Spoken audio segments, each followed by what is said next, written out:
Isang paalala, ang video na ito ay ayon lamang sa aking sariling pananaliksik. Hindi ko nais na pilitin ang sino man na maniwala sa videong inyong matutunghayan. Kung hindi kayo kumbinsido sa mga impormasyon at taliwas ang inyong paniniwala sa kaalamang aking ilalahad, maaari kayong gumawa ng sarili ninyong pagsisiyasat para sa inyong kakontentuhan. Ang videong ito ay gabay lamang sa mas malalim na kaalaman at pag-intindi at hindi gawa ng isang profesional. Naniniwala ako na malaya tayong magbigay ng opinyon at suhestyon bilang malayang mamamayan ng Pilipinas. Maraming salamat po.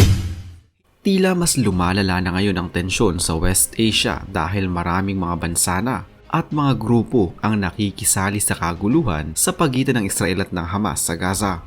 Sa kalalabas lamang ng balita ay isang barko ng Israel ang tinangay ng isang grupo habang binabagtas nito ang Red Sea mula sa Turkey patungo sa ng India. Ang mga tumangay dito ay hindi mga pirata o bandido kundi ang mga Houthis, mga rebelding grupo na mula sa Yemen. Halos ang lahat ng kanilang mga armas at pondo sa kanilang mga operasyon ay nagmumula sa bansang Iran.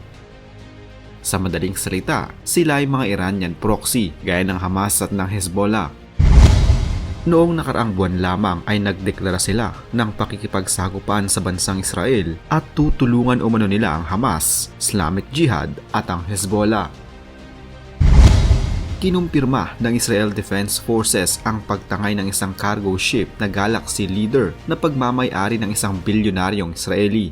Sigurado sila na may kinalaman ito sa nagaganap na kaguluhan sa pagitan nila at ng militanteng grupong Hamas sa Gaza. Ang barko ay nabalitaang patungo sana sa bansang India nang maganap ang pagtangay dito at kasalukuyang binabagtas ang Red Sea. Gamit ang isang helicopter at kumpleto din ng mga GoPro video, walang takot na naglanding ang mga Houthis sa itaas ng barko. Nagbigay agad ng pahayag ang tagapagsalita ng rebeldeng Houthi na nakabase sa Yemen na si Muhammad Abdul Salam at nagbanta na patuloy umano nilang tatargetin ang mga barko ng Israeli sa iba't ibang panig ng mundo hanggat hindi tumitigil ang puwersa ng Israel sa kanilang pag-atake sa Hamas sa loob ng Gaza Strip. Makikita na seryoso ang pagbabanta na ito ni Abdul Salam dahil napag-alaman na hindi pala ito ang unang pagkakataon na tumangay ng barko ang mga Houthis. Tila normal na lamang ito para sa kanila. Sa katunayan, noong nakaraang taon lamang, isang barko naman ng United Arab Emirates na may dalang supply na para sana sa isang ospital sa Saudi Arabia ang kanila ring tinangay. Ayon pa sa kanilang tagapagsalita, ang ginagawang aksyon umano ng grupo ay isang pagpapatunay kung gaano sila kaseryoso at kahanda sa ginagawa nilang pag-atake laban sa bansang Israel. Samantala, ayon naman sa operator ng nasabing barko na NYK Line na isang Japanese company, wala naman umunong laman na kargamento ang barko at bakante naman ito noong tangay ng mga rebeldeng grupo. Wala rin itong mga pasahero na Israeli citizen, subalit lula nito ang nasa 25 mga crew members mula sa ibang mga bansa.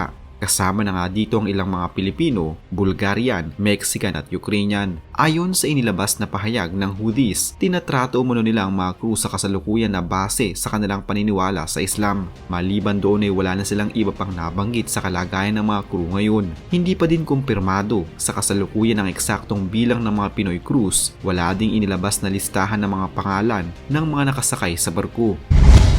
Nakikipag-usap na sa kasalukuyan ng naturang kumpanya sa pamunuan ng Houthi maging sa bansang Israel, Oman, Iran at Saudi Arabia upang makipagnegosasyon sa pagpapalaya ng mga crew members ng barko.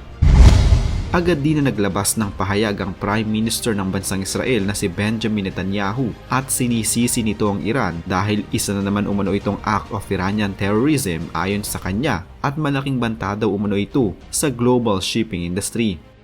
Para sa ibang mga foreign observers sa Middle East, isa umano itong malaking panghihikayat sa Israel upang magdeklara ng full-scale war laban sa mga Houthis. At ito mismo ang gustong mangyari ng Iran. Ngunit iniiwasan umano ng Israel na magpahuli sa patibong na ito ng Iran dahil kung tutuusin ay may kapasidad umano itong umatake laban sa mga Houthis na nakabase sa Yemen anumang oras nilang gustuhin gamit ang kanilang 5 mga submarines at malalakas na navy na maaaring magpaula ng mga rockets sa kuta ng mga Houthis kung kanilang gugustuhin.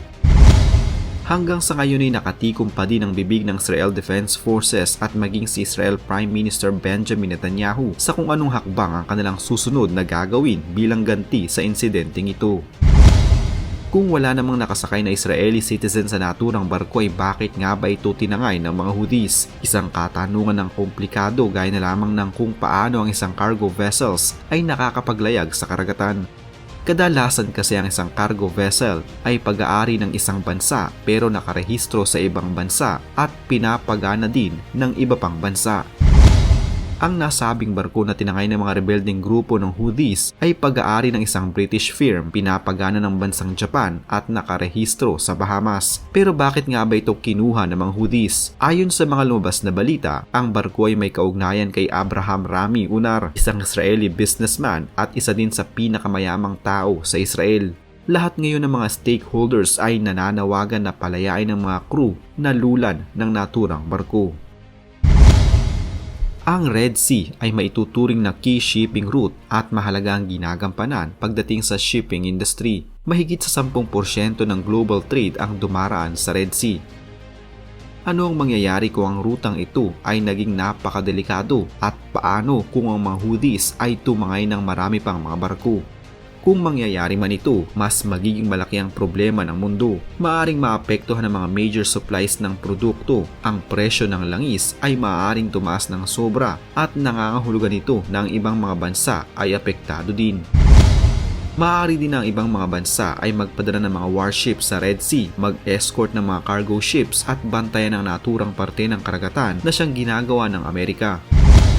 Subalit tila sa ngayon ay hindi na paninindigan ng Amerika ang kanilang matagal ng tungkulin na panatilihin ang kapayapaan pagdating sa karagatan, lalong-lalo na kung ito ay may kinalaman sa pakikipagkalakalan. Ayon sa Pentagon, dapat umano na mas paigtingin pa ng Amerika ang kanilang pagbabantay sa karagatan dahil kung hindi ay maaaring Iran ang mangibabaw sa hinaharap at tuluyan na silang manghina. Kaya naman malaking hamon ito ngayon para kay President Joe Biden ng Estados Unidos. Hindi kinakaya ng pinagsama-samang puwersa ng Hamas, Hezbollah at Islamic Jihad ang puwersa ng Israel at nahihirapan sila na isagawa ang kanilang mga hangarin. Kaya naman naglabas na naman ang alas ang Iran na sa pagkakataong ito ay nagmula naman sa bansang Yemen, kilalang malapit na bansa sa Iran. Sila ang Houthi na isa ding militanteng grupo na suportado at pinopondahan din ng Iran. Ano nga ba ang kanilang tunay na pakay at bakit nakikisali din sila sa kaguluhan ngayon? Sino ba ang grupong ito at ano ang kanilang tunay na pinagmulan? Ang grupong ito ang siyang nagpadala ng mga missiles na sumira sa ilang gusali sa Israel noong mga nakaraang linggo. Nakapagpabagsak din sila ng 2 drones mula sa Estados Unidos noong nakaraang linggo din. Marami ngayon ang natatakot na tila unti-unti nang dumadami ang mga nakikilahok sa kaguluhan sa pagitan ng Palestine at ng Israel. Ang grupo na ito na kilalang suportado ng Iran at kumukontrol sa isang bahagi ng bansang Yemen ay opisyal na ding nakisali sa away ng Israel at Palestine na kung saan hanggang sa ngayon ay patuloy pa din ang kaguluhan at umabot na sa mahigit kumulang 10,000 mga Palestinians ang nasasawi. Mahigit sa 4,000 sa mga ito ay mga kabataan. Ang grupong ito ay nagsagawa ng 3 rounds ng pag-atake sa Israel kung saan kumitil ito ng nasa mahigit kumulang 1,000 mga Israelis. Ayon kay Yahya Sari, ang military spokesperson ng Houthi, inanunsyo nila na noong 31 ng Oktubre, nagpalipad sila ng malaking bilang ng mga rockets, ballistic missiles at drones patungong Israel. Mas marami pa umano ang kanilang mga ipapadala hanggat hindi tumitigil ang Israel sa kanilang agresyon at hanggat hindi nananaig ang Palestine laban sa Israel. Napabagsak ng Israel ang isa sa mga drone na ipinalipad ng Houthi mula sa Red Sea gamit ang kanilang Arrow defense system na dinisenyong lipuli ng lahat ng makita nitong ballistic missile sa labas ng atmosfera ng mundo. Ito ay ayon mismo sa Israel Defense Forces. Noong 27 ng Oktubre, ilang drones ang nagdulot ng pagsabog sa 2 bayan sa Red Sea malapit sa border ng Israel at Egypt. Ayon sa Israel, noong panahong iyon sinabi ng Houthi na nagpalipad sila ng mga drones at missiles patungong Israel. Isa ding missiles ang napabagsak naman ng barko ng Estados Unidos na nakabase din sa Red Sea. Dahil sa patuloy na pag-atake ng Israel sa Gaza at tila hindi nagpapaawat, ilang beses nang nagbanta ang Iran na kung hindi titigil ang Israel sa kanilang ginagawang pag-atake, ay muli silang magpapalabas ng new front o bagong grupo na suportado nila at silang magiging bagong katulong na Hezbollah, Hamas at Islamic Jihad laban sa Israel. Ang Houthi movement o mas kilala na Ansarallah ay kontrolado ang malaking bahagi ng Yemen kasama pa ang kapitolyo nito na Sana mula pa noong bago matapos ang taong 2014. Sa nakalipas na 9 na taon, ang grupo ay kasali na sa mga digmaan na international recognized Yemeni government na ang nasa likod nito ay mga military coalition na pinangungunahan ng bansang Saudi Arabia. Ang kaguluhan sa bansang Yemen ay nabawasan sa mga nakaraang buwan marahil dahil na rin sa peace talk sa pagitan ng Iran at ng Saudi Arabia at sa pagpapanumbalik nila ng kanilang relasyong pangdiplomasya nito lamang taon. Ang pagpasok ng Houthi sa kaguluhan sa pagitan ng Israel at Palestine ay isang malaking banta para sa Israeli Defense Forces na sa kasalukuyan ay inaatake na din ang grupong Hezbollah mula naman sa Lebanon. Unti-unting nagiging malinaw na kasama na nga ang Houthi na umaatake sa Israel dahil sa mga naglabasang balita. Isa na namang kwento ng pagbabalik tanaw sa kasaysayan ang naitampok natin ngayon. Huwag kalimutang i-like ang video ito at mag-iwan ng komento sa ibaba ng mga nais nyo pang malamang kwentong kasaysayan sa Pilipinas. Mag-subscribe na din para lagi kayong updated sa mga pinakabagong video dito sa Kasaysayan Pinoy. Magandang araw po at mabuhay ang bansang Pilipinas!